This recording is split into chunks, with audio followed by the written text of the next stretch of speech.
2026 সালের গ্র্যামি শেষ হয়েছে মাত্র কয়েক সপ্তাহ হলো, কিন্তু ইন্টারনেটে আগুন লেগেছে 2027 সালে গ্র্যামি নিয়ে। হ্যাঁ, আপনি ঠিকই শুনেছেন।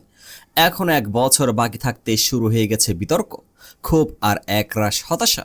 প্রশ্নটা আবারও সেই পুরনো, গ্র্যামি কি সত্যি বিটিএস এর প্রাপ্য সম্মান দিতে চায়, নাকি এটি কেবল একটি পলিটিক্যাল গেম? আজকের ভিডিওতে আমরা গভীরে গিয়ে দেখব কেন গোল্ড ডার্বির একটি সাধারণ প্রেডিকশন আর্মিদের মধ্যে এতটা ক্ষোভের জন্ম দিল। অলিভিয়া রদ্রিগো বনাম বিটিএস এর লড়াইয়ে পেছনে আসল সত্যটা কি, এবং সবচেয়ে বড় প্রশ্ন, বিটিএস এর নতুন মাস্টারপিস এরিডাং কি পারবে সেই বহুল প্রতীক্ষিত সোনালী ট্রফিটি ছিনিয়ে আনতে? শেষ পর্যন্ত সাথে থাকুন, কারণ আজকের বিশ্লেষণটি আপনাকে নতুন করে ভাবতে বাধ্য করবে। কে-পপ ভক্তদের কাছে গ্র্যামি সবসময় একটা সংবেদনশীল জায়গা, বিশেষ করে বিটিএস এর ক্ষেত্রে এটি যেন এক অমীমাংসিত যুদ্ধ। একের পর এক চার্ট টপিং গান, বিশ্ব জুড়ে কোটি কোটি ভক্ত আর মিউজিক ইন্ডাস্ট্রিতে অসামান্য অবদান থাকা সত্ত্বেও গ্র্যামি যেন বারবার বিটিএসকে পাশ কাটিয়ে গেছে। সম্প্রতি বিটিএস মুক্তি দিয়েছে তাদের নতুন কাজ এরিডাং।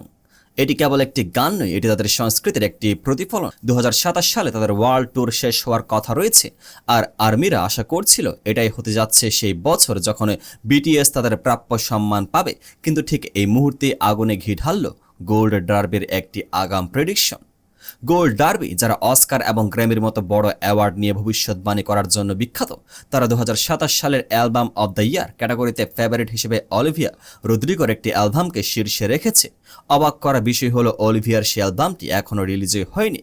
ভক্তদের মনে প্রশ্ন জায়গাটা কি স্বাভাবিক নয়? যে অ্যালবামের সুর কেউ শোনেনি, যার লিরিক্স এখনও অজানা, সেটি কিভাবে বিটিএস এর মতো গ্লোবাল ফোর্সের চেয়ে এগিয়ে থাকে?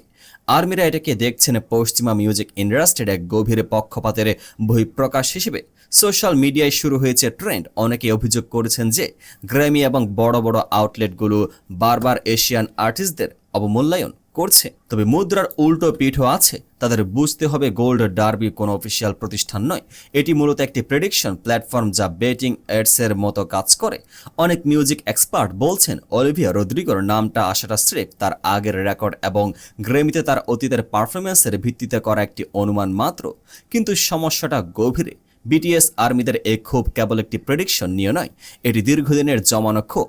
ডিনামাইট থেকে শুরু করে বাটার প্রতিবার বিটিএস মনোনয়ন পেলেও খালি হাতে ফিরেছে।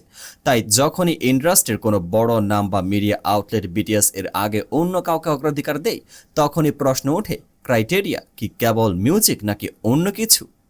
2027 সাল বিটিএস এর ক্যারিয়ারের জন্য একটি ল্যান্ডমার্ক হতে যাচ্ছে।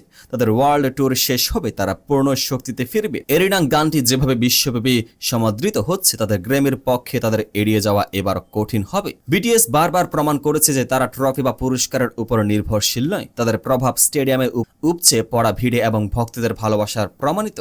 কিন্তু তবু একজন শিল্পী হিসেবে স্বীকৃত প্রয়োজন আছে। গ্র্যামি কি তাদের সেই সম্মান দিয়ে নিজেদের গ্রহণযোগ্যতা বজায় রাখবে, নাকি আবারও পক্ষপাতিত্বের অভিযোগে বিদ্ধ হবে? সময় এবং 2027 সালের সে রাতটি বলে দেবে। আপনি কি মনে করেন গোল্ড ডার্বের এই প্রেডিকশন কি কেবলই সাধারণ অনুমান, নাকি এর পেছনে লুকিয়ে আছে ইন্ডাস্ট্রির কোনো সূক্ষ্ম রাজনীতি? বিটিএস কি 2027 সালে তাদের প্রথম গ্র্যামি জিততে পারবে? আপনার মতামত কমেন্টে জানান। ভিডিওটি ভালো লাগলে লাইক দিন এবং আর্মি বন্ধুদের সাথে শেয়ার করুন। পরবর্তী আপডেট পেতে সাবস্ক্রাইব করে পাশে থাকুন, পেজটিকে ফলো করুন।